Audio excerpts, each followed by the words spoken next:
자, 12주차 2교시 손익분기점 분석에 대해서 생각해보는 시간을 갖겠습니다. 지난 시간에는 수익성 분석을 통해서 우리가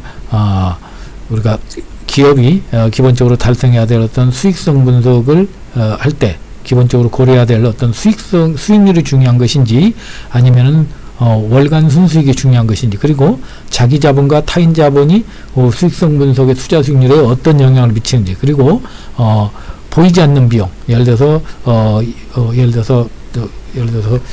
감가상각비라든지 어떤 CEO나 어떤 가족들의 어떤 인건비, 아니면 대출 비용의 어떤 차입 비용 이자, 의 상환 비용, 이런 것들을 감안하느냐 감안하지 않느냐에 따라서 굉장히 어떤 수익성 분석이 달라진다는 것을 여러분들이 충분히 학습을 했습니다. 그래서 이번 시간에는 우리가 11주차 이미 학습했던 손익분기점 분석을 통해서 실질적으로 기업이 어떤 달성해야 됐던 기본적인 최저 판매 매출액은 얼마를 판매해야 되는지, 그리고 목표이익을 달성하기 위해서는 어떤 부분을 우리가 관점을 가지고 접근해야 목표이익을 달성할 수 있는지, 목표이익을 달성하기 위한 어떤 판매량은 얼마인지, 이런 것들을 우리가 컨설팅하는데 분석할 수 있는 것을 우리가 쉬운 사례를 통해서 같이 생각해보는 시간을 갖겠습니다.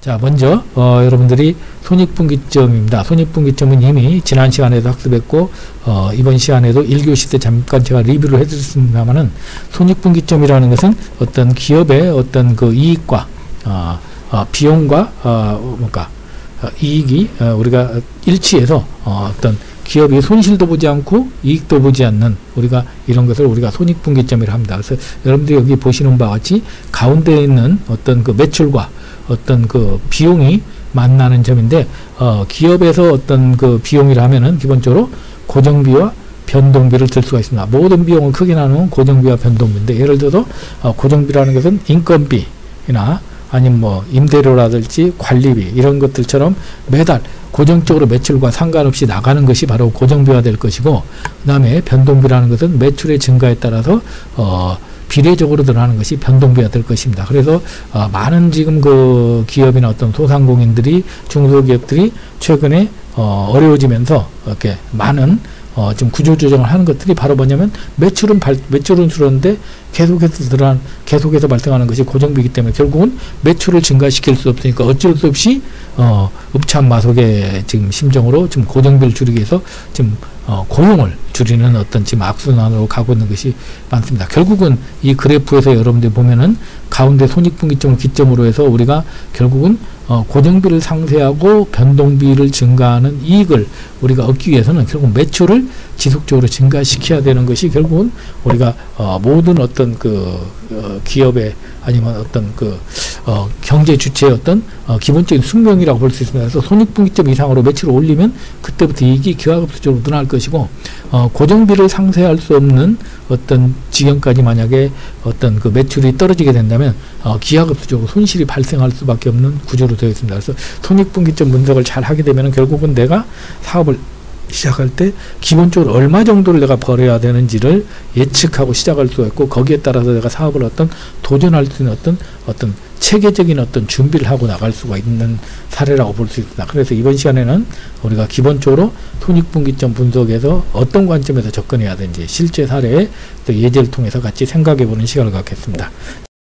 우리가 이제 크게 손익분기점을 할 때 기본적으로 볼 때는 손익계산서를 봐야 됩니다. 근데 손익계산서는 우리가 크게 재무회계 관점에 있고 우리가 관리회계 관점에서 있는데, 재무회계라는 것은 우리가 이제 기업이 다수의 외부 정보 이용자들에게 어떤 회계적인 관점에서 우리가 그러니까 투자자들에게 보여주는 어떤 그 회계 관점에서 보여주는 게 손익계산서. 여러분들 주로 어떤 매스컴이나 어떤 그 투자 정보지에서 보는 게 되겠죠. 바로 좌측에 있는 겁니다. 예를 들어 어떤 기업이 매출액이 10억 원입니다. 매출 원가가 8억 원이면 매출에서 벌어들인 건 2억 원이고 판매관리비가 3억 원이니까 이 회사는 결국은 한 해 장사해서 1억 원을 손해본 거죠. 그럼 우리는 이걸 딱 보면서 이 회사는 비전이 없네.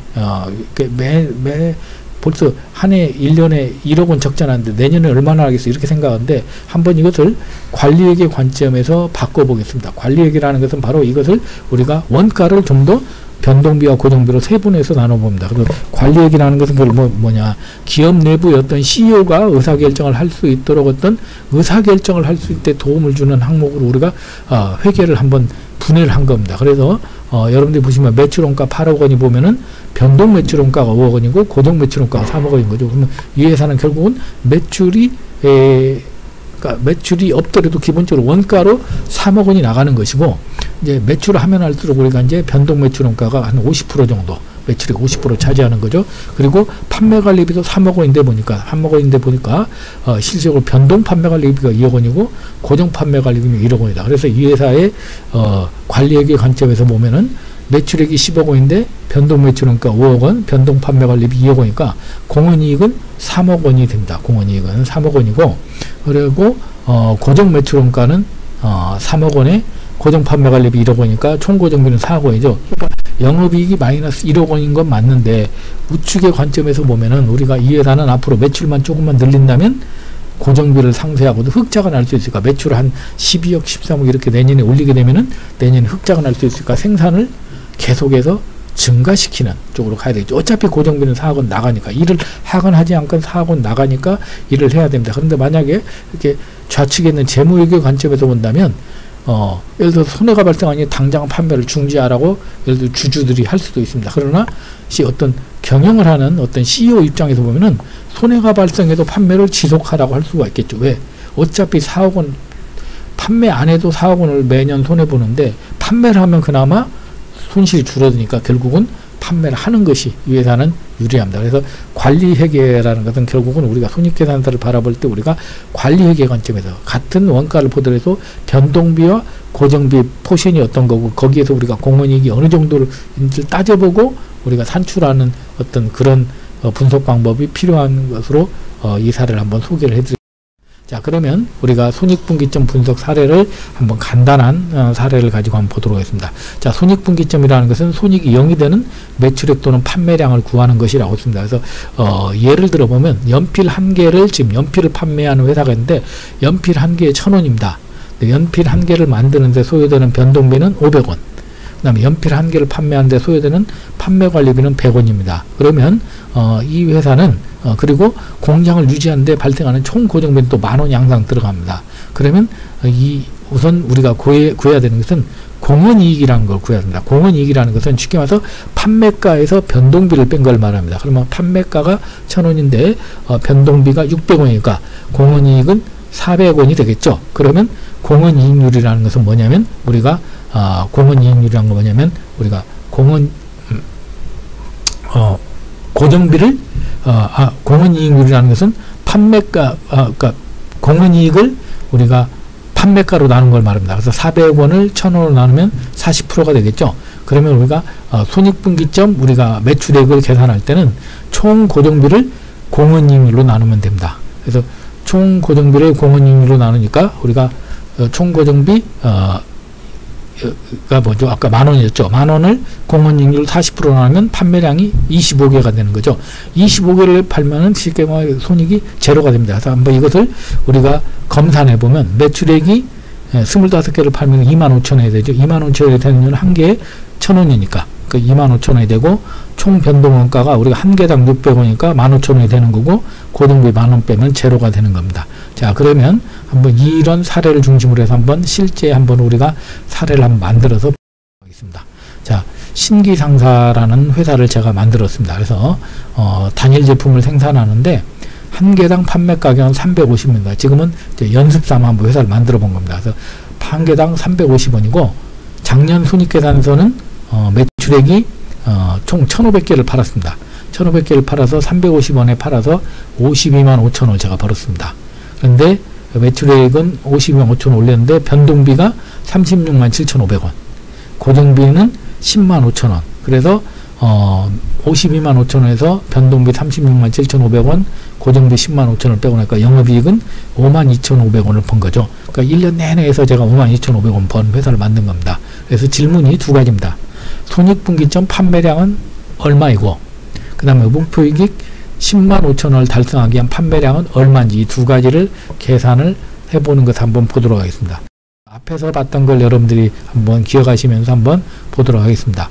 자, 여러분들 보시면 우리가 단위당 판매가가 우리가 350원이죠. 한 개당 350원이고 우리가 이제 변동비를 계산해야 되는데 단위당 변동비를 봐야 되겠죠. 당위당 변동비는 우리가 앞에서 변동비가 36만 7,500원인데 총 판게 1,500개니까 총 판게 1,500개니까 우리가 이걸 나눠보면 245원이 됩니다. 245원이 되죠. 그러면 손익분기점 판매량은 고정비 나누기 공헌이익이라고 했으니까 우리가 공헌이익률이라고 했죠. 공헌이익률. 자, 공헌이익률이니까 우리가 뭡니까? 105,000원을 우리가 판매가 350원에서 245원을 빼면 되겠죠.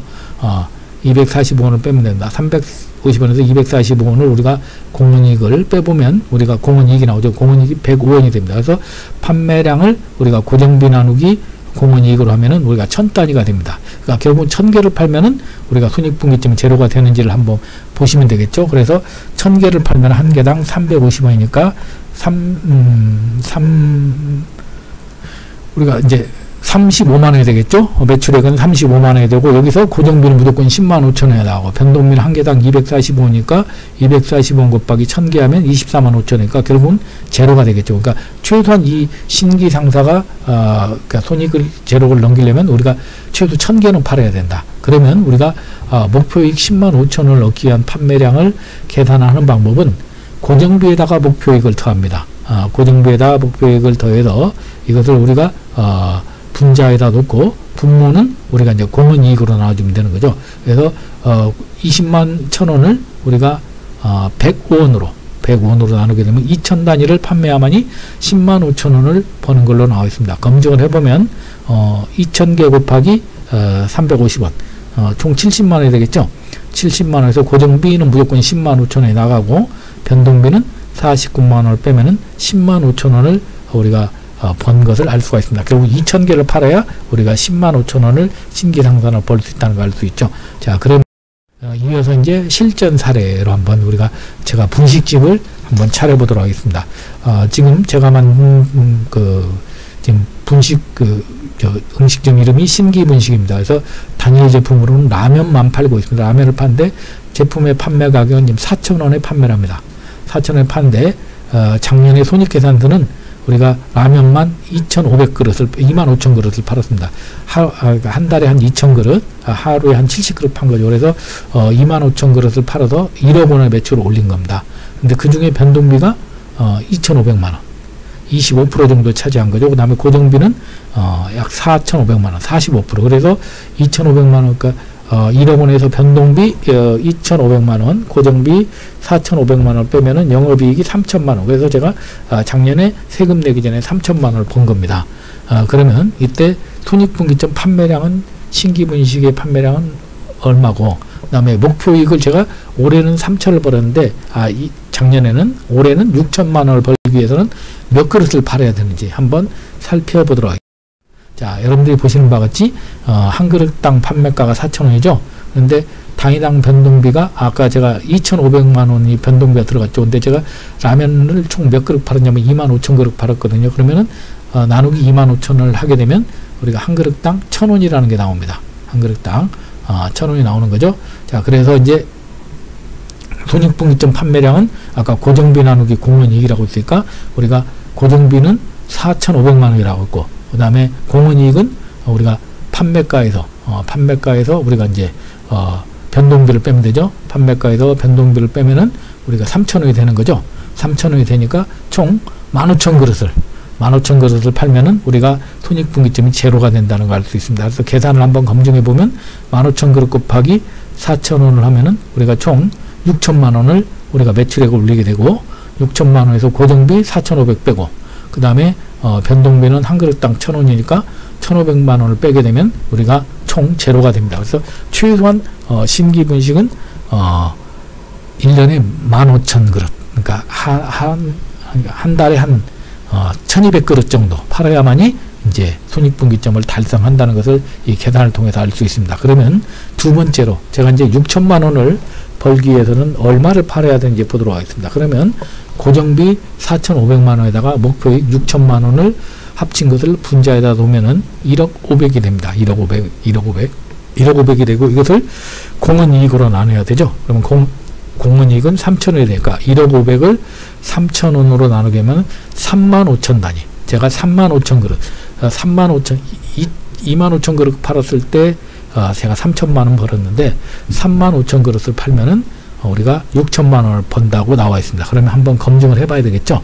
3만 5천 곱하기 4천 원 하면 1억 4천이 되죠. 매출액이 1억 4천이 되는 거고, 그 다음에 고정비는 4,500만 원, 변동비는 한 그릇 딱 1,000원이니까 3,500만 원 빼면은 우리가 총 8천만 원 빼게 되면은 6천만 원이 우리가 목표이익 6천만 원을 얻기 위해서는 우리가 총 3만 5천 그릇을 팔면 6천만 원을 번다는 것을 알 수 있습니다. 보시면 2021년 변동비는 판매가 60%니까 S 빼기 0.6S 0.6S 아까는 2020년은 변동비가 매출액이 50%였는데 2021년에는 60%로 10%가 들었으니까 0.6을 빼야 되고 여기에서 6천만 원을 뺍니다. 고정비는 똑같으니까 그러면은 올해 2021년 매출액의 목표는 20%가 아니라 15%로 되니까 0.15S가 되죠. 그러면 이것을 계산하면은 우리가 다시 S 값을 구하면 S는 2억 4천이 돼야 됩니다. 결국은 우리가 2021년 매출액 15%를 달성하기 위해서는 2억 4천을 판매해야만 우리가 매출액을 우리가 2억 4천을 달성해야 매출액이 15%를 달성할 수 있는 거죠. 그것은 왜 그러냐면 올해 더 팔았지만 이렇게 매출액 비율이 줄은 것은 그만큼 변동비가 늘었기 때문인 거죠. 50%에서 60%로. 자, 그 다음에 우리가 이제 세 번째, 작년과 똑같이 매출액 20%를 달성하려면 어떻게 해야 되느냐. 그러면 공식을 바꾸면 되겠죠. S에서 0.6S를 빼고 여기서 6천만 원을 빼면 이게 0.2S가 되니까 이것은 다시 S값을 구하면 3억. 그러니까 작년과 똑같은 어떤 매출액 비중을 차지하기 위해서는 작년에는 2억만 팔아도 우리가 우리가 총 매출액의 20%를 이익을 달성했지만 올해는 변동비가 10% 오르다 보니까 결국은 3억을 팔아야 작년보다 50%를 더 팔아야 매출액을 달성할 수 있다. 이 얘기는 뭐냐면 결국 이렇게 치킨 가게 같은 경우 여러분들 보시면 되게 어떤 원재료비가 많이 들어가는 것들 있죠.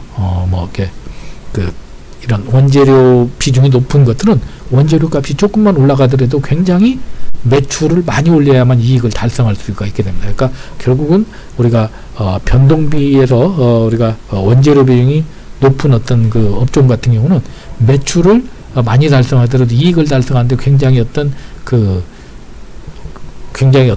영향력이 적다. 그래서 오히려 차라리 원재료 빚이 떨어지는 것이 훨씬 더 많은 이익을 똑같은 매출을 올리더라도 이렇게 이익을 볼 수 있는 구조로 되어 있다고 볼 수 있습니다. 이해하기 쉽게 제가 한번 그림으로, 이것도 뭐 제가 만든 거 아니고 유튜브에 보니까 좋은 자료가 있어서 소개를 해드립니다.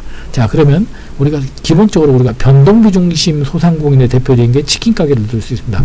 자, 치킨 가게 같은 경우는 생닭값이 올라가느냐 내려가느냐에 따라서 굉장히 영향을 많이 미칩니다. 자, 만약에 생닭값이 조류파동 같은 게 나가지고 닭값이 만약에 한 마리당 몇천 원이 오르게 되면은, 생닭값이 오르게 되면은 인건비는 어차피 고정이 되어 있으니까 변화가 없다고 보고, 그런데 닭값이 올랐다고 해서 갑자기 치킨 가게에서 치킨 가격을 올릴 수는 없으니까 판매 가격은 고정이 되어 있으면 결국은 판매량이 똑같다고 보면 이익은 확 떨어지게 되겠죠.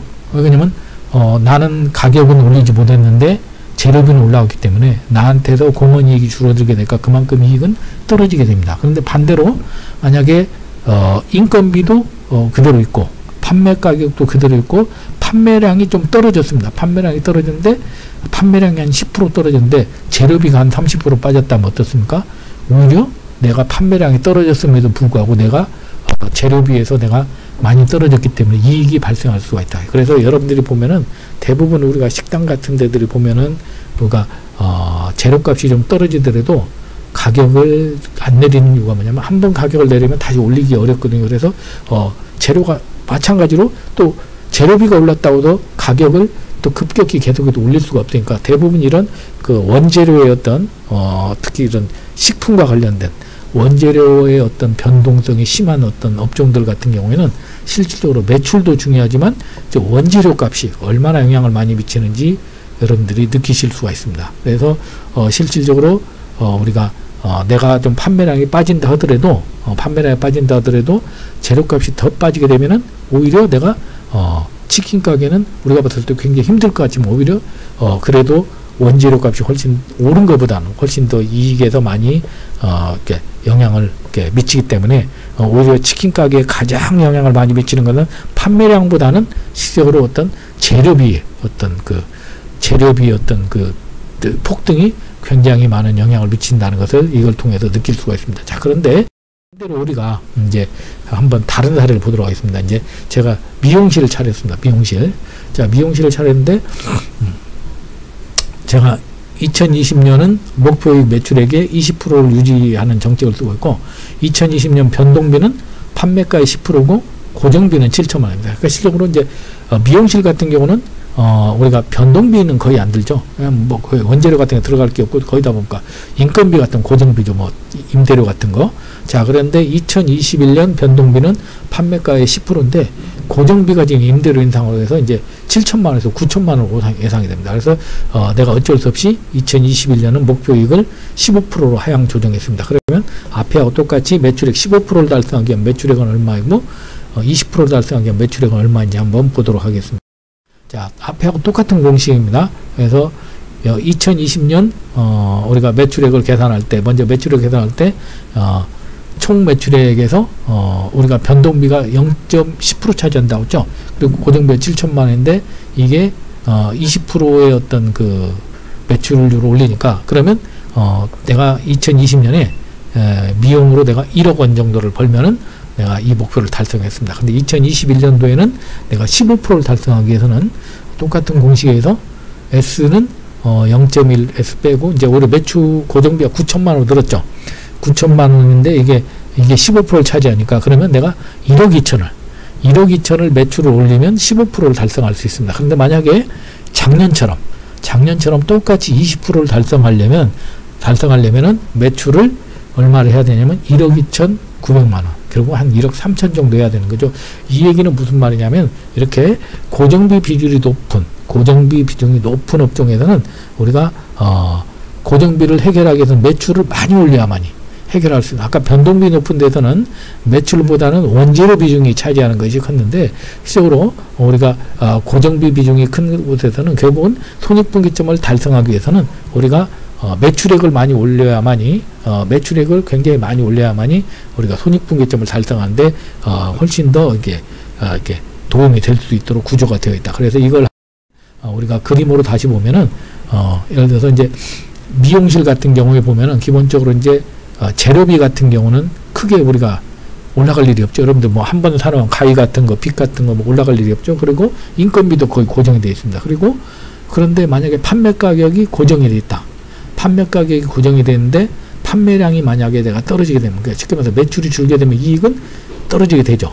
당연히 떨어지게 되죠. 그런데 만약에 내가 헤어재료비도 변화가 없고 인건비도 변화가 없는데 만약에 내가 커트를 2만 원에서 받다가 2만 5천으로 판매 가격을 올리게 되면은 판매량이 변화가 없음에도 불구하고 내가 가격이 올라갔으니까 당연히 이게 영향을 많이 미치게 됩니다. 그리고 그 다음에 헤어재료비하고 인건비가 변화가 없는데 만약에 판매가액도 오르고 여기다가 판매량까지 오르게 되면 이익이 많이 오르게 되죠. 그런데 그래서 우리가 이제 미용실 같은 경우는 굉장히 가격이 이제 예를 들어서 본인들이 올리게 되면은 그 가격이 오른 만큼이 이익에 반영되는 효과가 빠르게 반영될 수 있는 업종이라고 볼 수 있습니다. 그래서 우리가 이제 손익분기점을 분석할 때도 이 업종이 고정비 중심이냐 아니면 변동비 중심이냐, 그리고 또 이게 또 얼마나 이게 변동비율이 얼마를 차지하느냐, 고정비율이 얼마나 차지하느냐에 따라서 우리가 손익분기점 분석에서 달라질 수 있다는 것을 알 수가 있습니다. 그래서 우리가 여러분들이 어떤 그 사업을 여러분들이 컨설팅하거나 여러분들이 어떤 업체를 여러분들이 직접 운영한다 할더라도 일단은 가장 먼저 해야 되는 것이 먼저 내가 어떤 목표 이익을 달성하기 위해서는 기본적으로 가장 먼저 해야 되는 게 먼저 손익분기점 판매량을 봐야 되겠죠. 손익분기점 판매량을 보기 위해서는 거기서 변동비와 고정비를 먼저 단위당 고정비와 변동비를 봐야 될 것이고, 그리고 거기서 더 중요한 것은 우리가 공헌이익이 얼마인지를 봐야 됩니다. 그래서 우리가 최소 우리가 손익분기점 판매량을 먼저 우리가 산출하는 게 첫 번째입니다. 그리고 나서 우리가 이제 내가 목표이익, 내가 어떤 달성하기 위한 목표점이 있겠죠. 그 목표이익을 달성하기 위해서는 과연 몇 단위를 판매해야 되는지, 그러면 그게 나오면 이제 여러분들이 거기에 따라서 인력을 어떻게 운영할 것인지, 아니면은 몇 시간을 일할 것인지, 이런 것들을 통해서 우리가 사업을 운영할 수가 있습니다. 그래서 이번 시간에는 우리가 손익분기점 분석의 어떤 사례를 통해서 여러분들과 어떤 공헌이익과 판매량, 그 다음에 고정비와 변동비의 어떤 영향에 대해서 살펴보았습니다. 다음 시간에는 페르미 추정 기법을 통해서 우리가 어떤 그 논리적 사고를 하는 그런 프로세스를 같이 여러분들과 학습하는 시간을 갖도록